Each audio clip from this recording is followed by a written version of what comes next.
In this video, I'm going to show you how to remove and replace and gravity bleed the driver's side front caliper.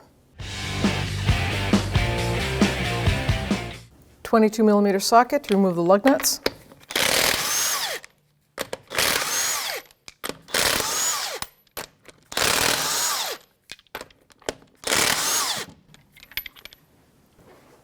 Grab your tire.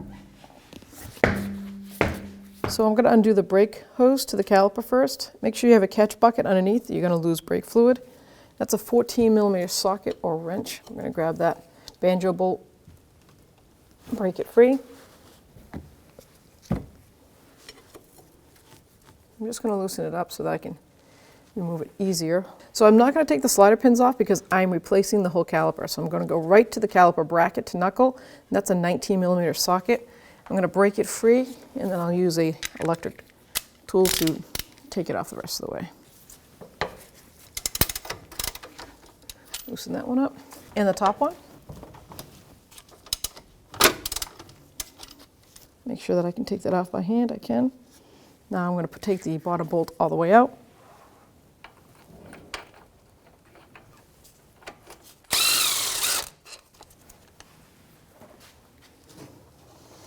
Same to the top, holding the caliper in place.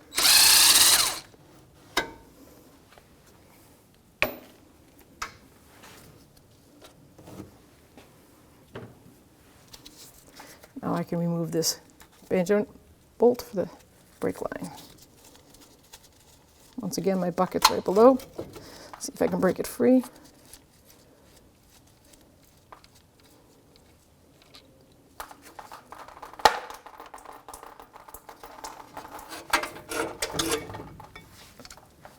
So what I like to do is take the safety boot here. It just stops the fluid from coming out on the new one, and I'm going to transfer that over to the old one. So while we're working on it, any excess brake fluid doesn't fall out, go everywhere. Just plug that in. Now I'm going to remove the caliper from the bracket. And the reason I'm doing this is because I got to get the pads out. Plus, I'm going to do the same to the new one because I'm a stickler about making sure these are greased up properly, including the tins. And I'll show you that process. So with a 14mm socket and a 19mm wrench, the back side of these slider pins have a hex so you can hold it and lock it in place. Take your 14mm socket,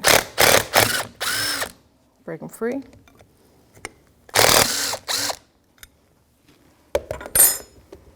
Take those sliders out, and now we can take the bracket right out of the caliper and discard this. So now I have my pads that I'm going to transfer over to my new caliper. These are anti-rattle clips. They go right into those little holes. See that, like butterflies? Set those aside. We're going to reuse those. Then just grab your pad, wiggle it in. Now you're going to confirm the outer from the inner. Don't get them mixed up.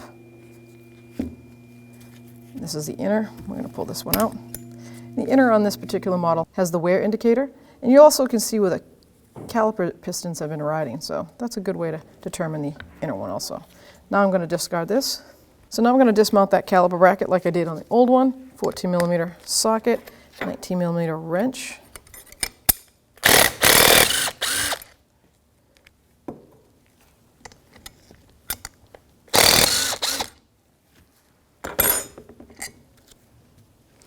And place that caliper back there.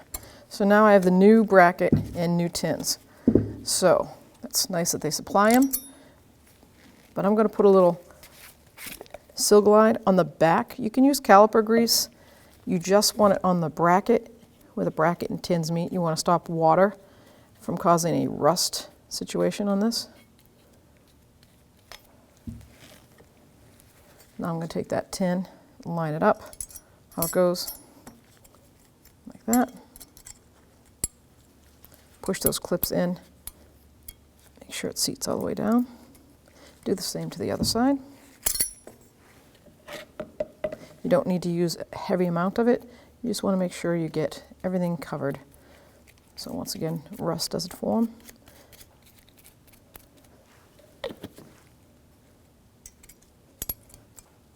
And then snap it down. I do not put it on this side. I'm not a believer because I want the pads to move smoothly. I don't want grease collecting dirt and sand to stop it from moving. Now I'm going to take my new caliper pin out of the boot just by pinching that boot and twisting that pin out. And it comes with some grease, not exactly what I would call enough. So I will take some of my grease and I'm going to put it inside that boot, right in those ridges. That'll help future, take that excess off. And I'm just going to lightly coat the pin so it doesn't rattle inside. Replace it. I spin it to get any air pockets out. Bottom it out. You'll see that blow up like that, so help of a little, make sure you don't puncture it. And just let that air seep right out. Perfect. Do the same to this side.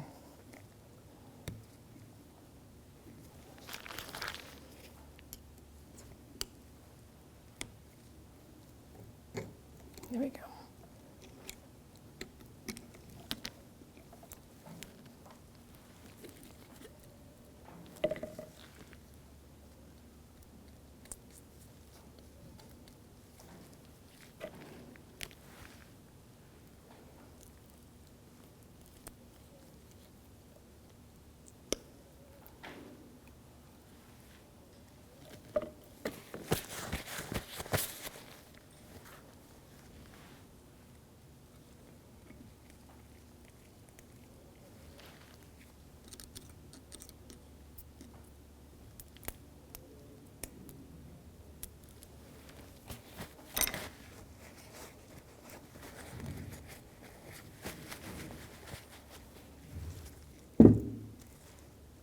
Now I'm going to go put the bracket on the car.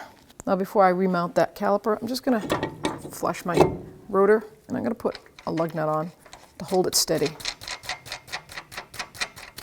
There we go. Now I'm going to take my new bracket, line it up, put the top bolt in, start it by hand. That way I can wiggle it around till it stops the threads.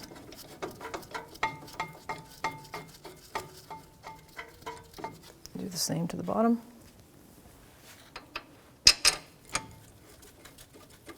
$19mm socket, I'm just going to snug these right up.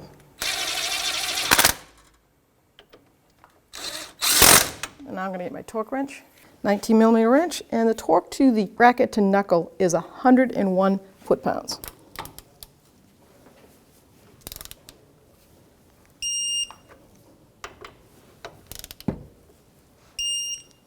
Double check.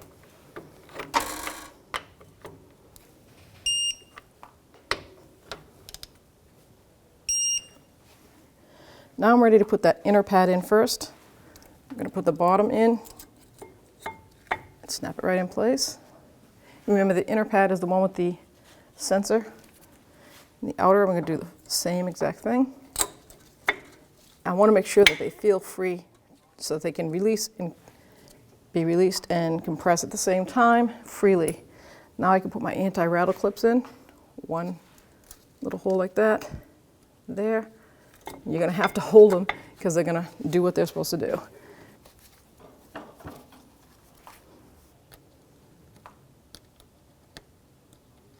There we go. Now I'm going to take my caliper and mount it so that I can hold those pads in. Slide that caliper right over those pads. Make sure those anti-rattle clips stay there. Now I've got that all lined up. Grab the caliper to bracket mounting bolts. Start them by hand.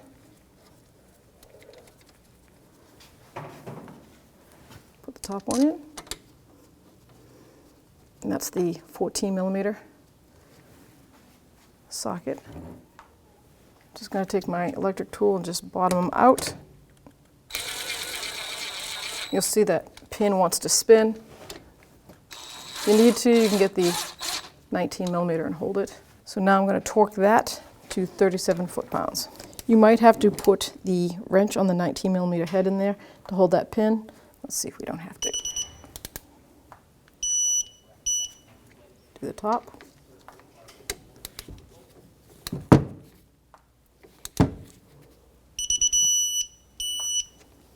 So the new caliper comes with 2 brand new copper washers for that flex hose.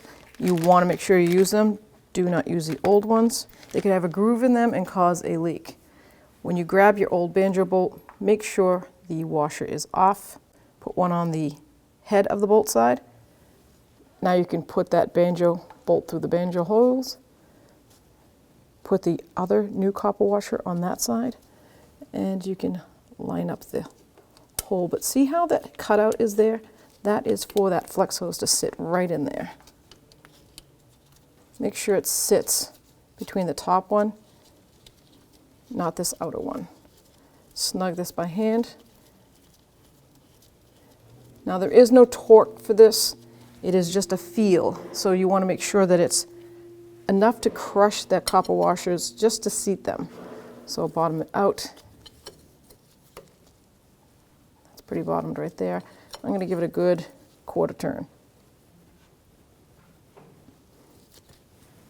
Now we're just going to gravity bleed this caliper. For best results, I'm going to go up to the vehicle. I'm going to pump that brake so I fill this chamber in with these two pistons with brake fluid. Then I'm going to come back down, pop this boot off, and keep it because you want it to be on the protective side to protect the future of this bleeder screw. Set it aside, and now 10mm wrench. We're going to break that free just like that. So before I pump that brake pedal up, I want to check my master cylinder. This is the brake master. It's located in front of the driver's seat in the engine compartment. So you'll see it right here. I want to top this reservoir off, make sure I don't get any air into the system. Remove the cover first, make sure there's no debris that's going to get into that master. So when I took the cover off, I can see that this says use only .3 or 4 brake fluid. So this is compatible for 3 and 4.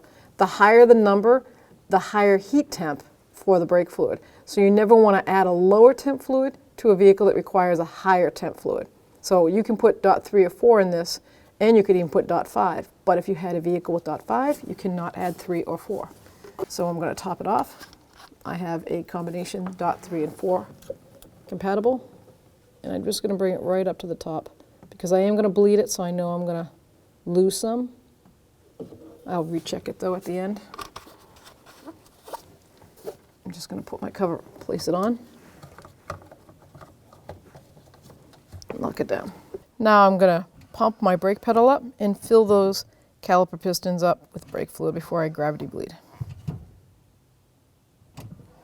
Making sure that the bleeder screw is closed and that that flex hose is nice and snug. Now with a 10mm wrench, I'm just going to break this screw, bleeder screw free, and we'll let the gravity do its work. Let it drip until you don't see any of those air pockets, just like that right there. You want to see all those gone, so you'll see a steady stream once all the air is out.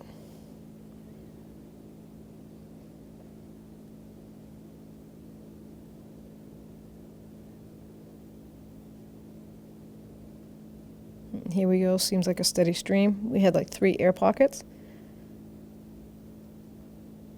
Could take 5 or 10 minutes for this process. It's a good way to do a slow bleed if you don't have someone with you. Looks good to me.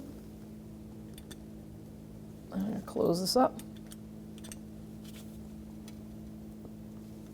Snug it. Take some cleaner. Make sure I get that banjo bolt where that flex hose went on. Once that's dry, I'm going to replace my cap. Pump my brakes up, make sure they feel firm. Now that we're done bleeding, confirm the pedal feels good. I'm going to just top off this master cylinder, and you can see the max line right there, just a smidge below it. I'm going to reverse that cap and top it off.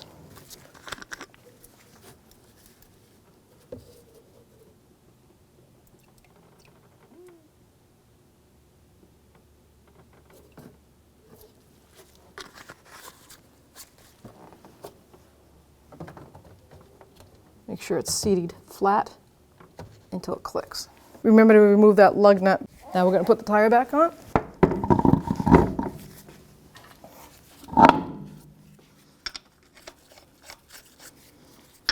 Put all the lug nuts on by hand. Definitely start them.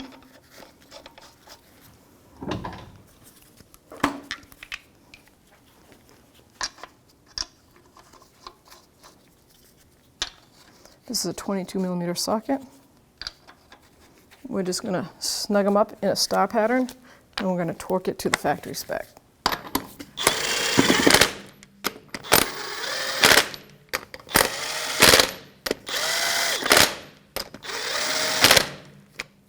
Now we can lower the vehicle. Torque is 94 foot-pounds.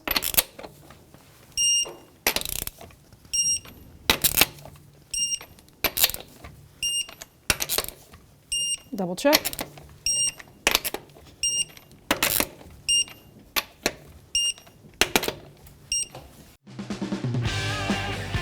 When only the best will do, demand TRQ. The only company that lets you view before you do. TRQ is committed to offering the highest quality aftermarket auto parts that are engineered for peace of mind. Thanks for using and viewing with TRQ.